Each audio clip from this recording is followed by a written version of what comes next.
In my last video, I told you, please do not despair and not succumb to the pessimism about the genocide in Gaza. I understand that it is not easy to not despair when you know that every day children are being killed by the Israeli army in Gaza. But we can stop the genocide. Really, we can stop it.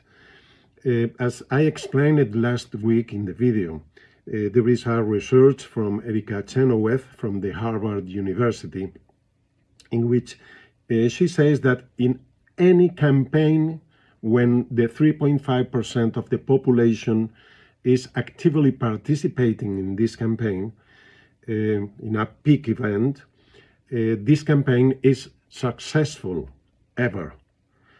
And this is the situation in this moment. There is a lot of people, more than 3.5% of the people around the globe is condemning the genocide in Gaza. Please see this, watch this.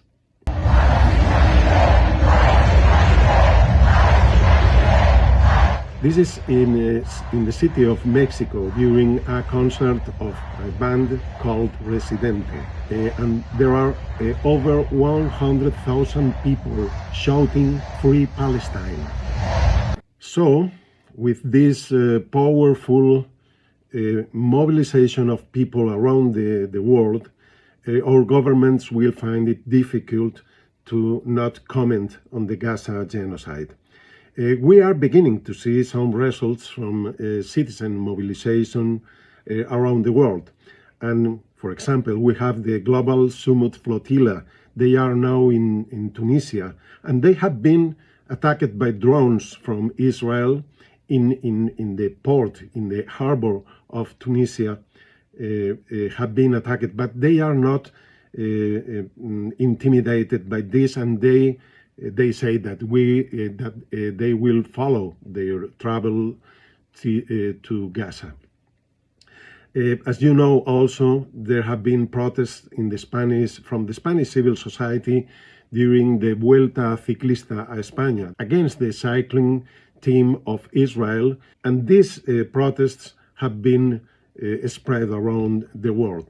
And finally, just yesterday, the Spanish government announced a series of measures against the government of Israel, against Israel, to stop the genocide in Gaza, showing the way to the rest of the European Union countries that the European Union has doing nothing to stop the genocide in Gaza. This is the first government in the European Union which adopts measures against the genocide. Among these measures are an arms embargo on Israel, that means to ban the purchase and sale of weapons going to Israel, a ban on the transit of ships carrying fuel for the Israeli armed forces. Another measure is the denial of air transit over Spain for flights carrying weapons bound for Israel, the prohibition on entering Spain for those directly involved in genocide, war crimes, and human rights violations, and the ban on imports of products from illegal settlements in Gaza and the West Bank. And there are also some measures to add more money for the UNRWA and the Palestinian people.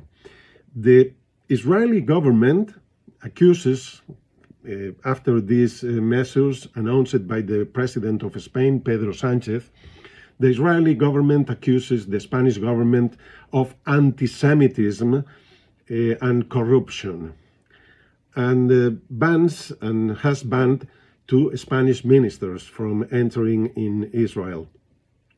And Sánchez has recalled his ambassador from Tel Aviv. The Spanish government has said that Spain would not be intimidated in its defense of peace, international law, and human rights. This is a first step.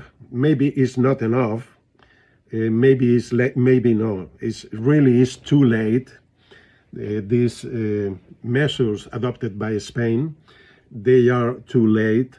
They are not enough, but this is a first step, and we are welcoming them. In the end, two of our demands during my hunger strike for Gaza in Brussels have been implemented from the government of Spain.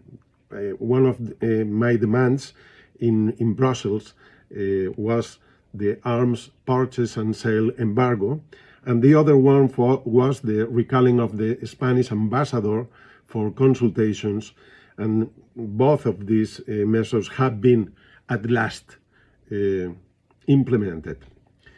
So we can do it. We can stop the genocide in Gaza, and the proof is that the government of Israel is now in a hurry to end their genocide in Gaza. They are in a hurry. This means that we need to move fast, quick. We need to increase our protest. We need to increase our fight against the genocide in Gaza. So please join us. Take action for Gaza. Please join any organization, any social movement or campaign for Gaza. If you want, we have our own campaign. Our campaign is Global Fast for Life in Gaza, and you can make an intermittent fast 12, 24, 48 hours per week, or you can make an indefinite fast and give the money you save on food to UNRWA, for the United Nations Agency for Palestinian Refugees. You can make also a photo with a sign saying fasting for Gaza with the hashtag fast for Gaza, and send this photo, this picture, to our social networks or email address. You have the links in the text of this post. You can help us also in organization and dissemination, and you can make a donation for our campaign because we need money also. But if you prefer, please send the money to UNRWA. And finally, you have the website and the link for our email in the credits of this post. But above all, please, as ever, keep your eyes on Gaza. Keep your eyes on Gaza. Let our eyes mute their guns. Thank you for following us, and have a nice day.